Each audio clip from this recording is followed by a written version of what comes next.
जो मेरे अंकल थे,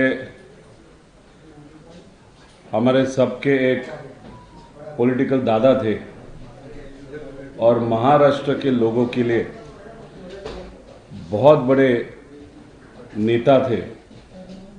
उनका जो प्लेन एक्सीडेंट हुआ उसके बारे में लोगों के मन में, खास करके महाराष्ट्र के लोगों के मन में बहुत सारी शंकाएं हैं।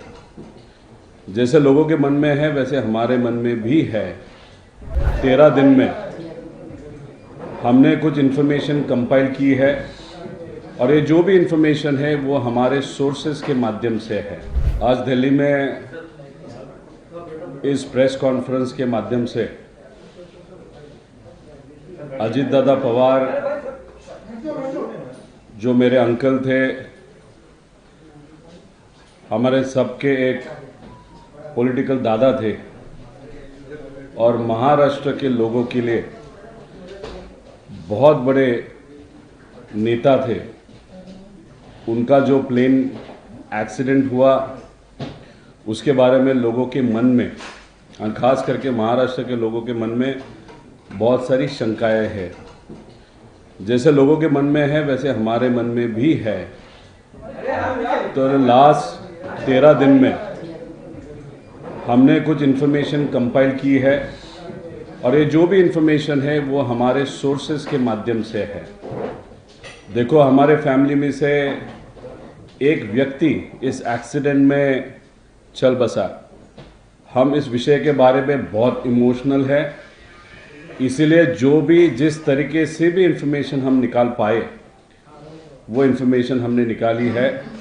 हम तो सरकार में नहीं है, लेकिन कोई भी विषय को लेके अगर आप आगे जाते हो, मन से काम करते हो, तो कुछ ना कुछ तो इन्फॉर्मेशन हमारे पास आती है। उसके बेसिस पे ये प्रेजेंटेशन हमने बनाया है। ये प्रेजेंटेशन बनाते वक्त अगर समझो कुछ मेन जो पायलट थे उनके फैमिली को कुछ शंका हो या जो भी हो, उनको मुझे इतना ही बताना है कि ये जो रिसर्च हमने किया था, जो भी लोगों के माध्यम से हमको इन्फॉर्मेशन आई, मेरे अंकल इस क्रैश में गुजर गए। ये इन्फॉर्मेशन को कंपाइल करने के बाद हमारे मन में कुछ शंकाएं हैं और ये शंकाएं यहाँ पे हमने प्रस्तुत की है। इसीलिए कोई भी अगर इस विषय को पर्सनल लेता है, उनको मुझे बताना है कि हमने भी ये विषय को पर्सनल लिया है। अभी इस प्रेजेंटेशन में अगर आप देखो तो ये बेसिक इन्फॉर्मेशन है, ये आप सबके पास है। मैं क्योंकि कल का जो प्रेजेंटेशन हुआ तो 1 घंटे से आगे गया था, ये प्रेजेंटेशन बहुत जल्दी से जल्दी मैं ख़त्म करके आपके प्रश्नों को मैं वहाँ पे देखूंगा। तो ये बेसिक इन्फॉर्मेशन है। एयरक्राफ्ट का टाइप, कितना किलोमीटर आगे।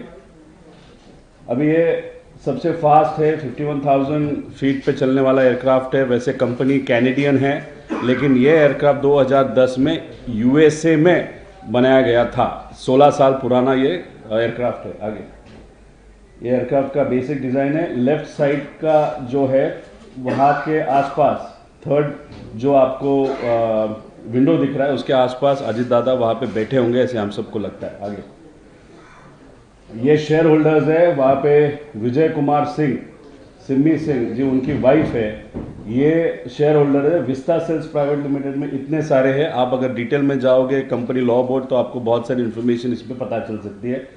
और ये जो रोहित सिंह है जो डायरेक्टर है, वो विजय कुमार सिंह का बेटा है और वो खुद इस वीएसआर कंपनी में एक पायलट है। आगे अभी ये टाइम लाइन है।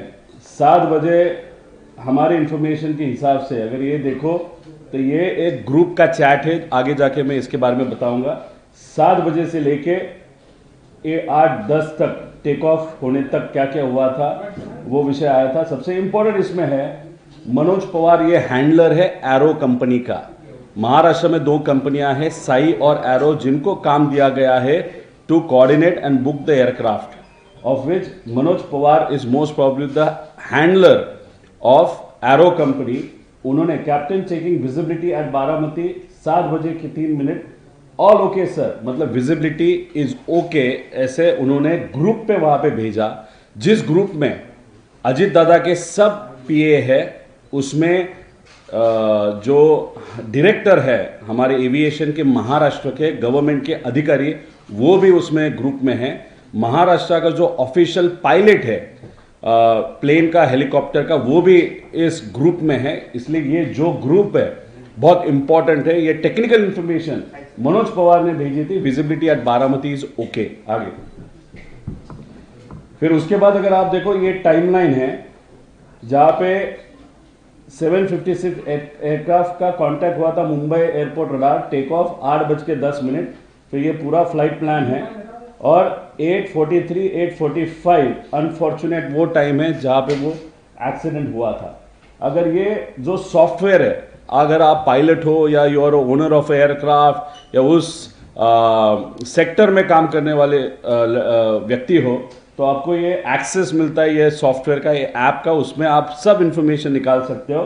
16 साल पुराना एयरक्राफ्ट है, कहाँ पे बना था, और उसके पहले जैसे कि यहाँ पे ये 2 दिन कंटिन्यूसली सूरत आ जा करा था, मुंबई वगैरह, तो ये इंफॉर्मेशन सब यहाँ पे आपको मिलती है। आगे अभी ये जो विजय कुमार सिंह है उसका स्टेटमेंट था that the aircraft was well maintained, pilot were experience, accident likely occurred due to visibility issue. ये इनका स्टेटमेंट है।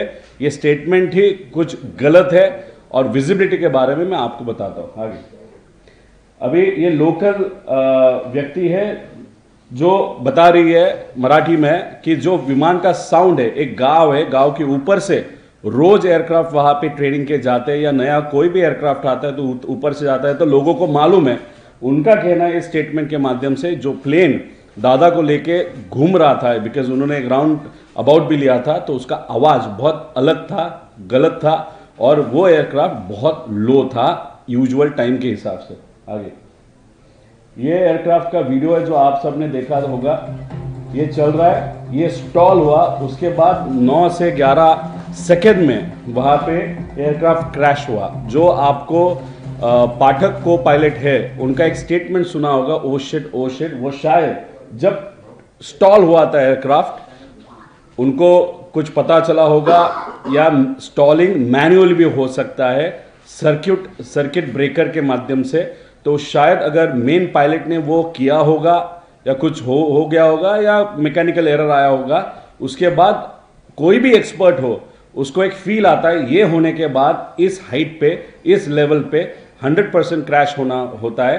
तो कोई भी नॉर्मल व्यक्ति जो अपने जान की परवाह करता है उसका एक रिएक्शन होता है। वो रिएक्शन पाठक मैम का था, को पायलट का, जहां पे उन्होंने ओ शिट करके 9 से 10 सेकेंड में वो एयरक्राफ्ट क्रैश हुआ था।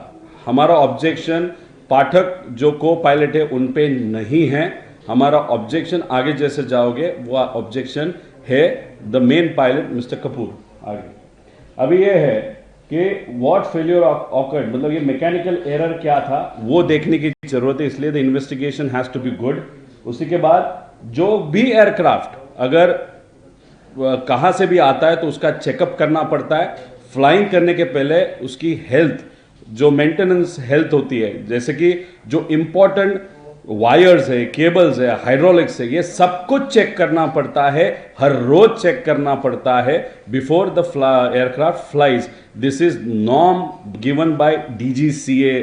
अगर आप बहुत बड़े बिजनेसमैन हो या आप जस्ट पायलट हो या मैकेनिकल व्यक्ति हो या ऑपरेटर हो, आपको ये चीजें देखनी ही पड़ती है। जो ये टेक लॉग सबसे इंपॉर्टेंट है, उस पर किसका सिग्नेचर था, रूटीन मेंटेनेंस किसने किया था, हेवी बेस करने वाले उनके मैकेनिकल जो एक्सपर्ट्स है वो कौन है जो सिग्नेचर कर, इस सब विषय के लिए एक सिग्नेचर होता है, एक डॉक्यूमेंट होता है, डॉक्यूमेंटेशन होता है। वो अभी इस इन्वेस्टिगेशन में देखने की जरूरत है, ऐसे हम सबकी मांग है।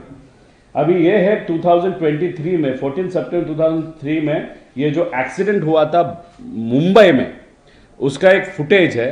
अगर आप देखो तो फ्लैट रनवे है, वो प्लेन वहां पे, वो भी लेयर जेट का था 45XR, थोड़ा सा बड़ा वहां पे था। तो अभी अगर आप देखो तो वहां पे ILS सिस्टम बारामती में नहीं है, बहुत सारी चर्चा वहां पे हुई थी। अरे ILS बारामती में नहीं है, लेकिन यहां पे मुंबई में ILS होते हुए भी ये एक्सीडेंट वहां पे हुआ। तो ILS नहीं है, इसलिए प्रोबेबिलिटी ऑफ एक्सीडेंट बढ़ जाती है। ये टेक्निकली अगर आप देखो तो वैसे नेसेसरी नहीं है, अगर pilot is a good pilot and experienced pilot. तो ये एयरक्राफ्ट एक्सीडेंट हुआ था। आगे लो।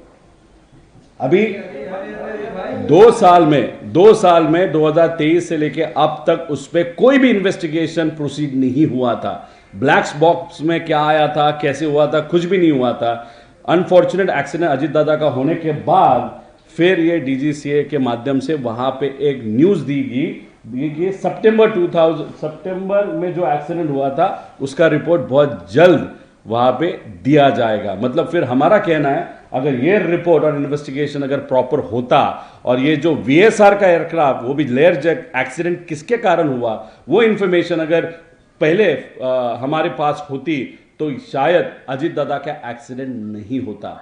देखो, हम अजीत दादा हमारे में नहीं है, वो तो मुद्दा हम ले ही रहे, उसके बारे में इमोशनल है ही। लेकिन आज भी अगर आप देखो तो हमारे सीएम हो, हमारे मंत्री हो, हमारे नेता है, या कुछ दिन पहले हमको पता चला था सचिन तेंदुलकर जी दिल्ली आए थे, उन्होंने भी वीएसआर का एयरक्राफ्ट वहां पे इस्तेमाल किया था। इसलिए हम सबका कहना, मतलब फैमिली का कहना और हमारा कहना है कि वीएसआर जिस तरीके से एयरक्राफ्ट को मेंटेन करता है, बहुत गलत तरीके से मेंटेन करता है। इसके कारण मुंबई का 2023 का एक्सीडेंट हुआ, अजीत दादा का एक्सीडेंट हुआ। इसलिए हमारा कहना है, विनती है सबको, वीएसआर का कोई भी प्लेन वहां पे कितनी भी इमरजेंसी हो, आप प्लीज इस्तेमाल न करें। तो ये रिपोर्ट आता तो हमारे दादा आज रहते, ऐसे हम सबको लगता है।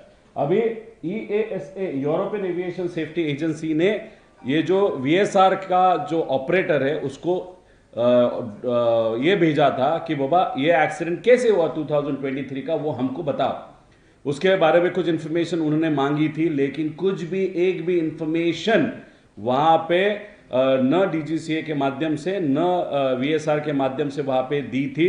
तो EASA, क्योंकि ये बहुत बड़े एयरक्राफ्ट है, कुछ महीने पहले आपने देखा होगा कि एक बहुत बड़े क्रिकेटर को लेके मैं खुद मेरे कॉन्स्टिट्यूंसी में, वो भी बारामती एयरपोर्ट पे वहां पे लैंड हुआ, तो वो भी वीएसआर का था।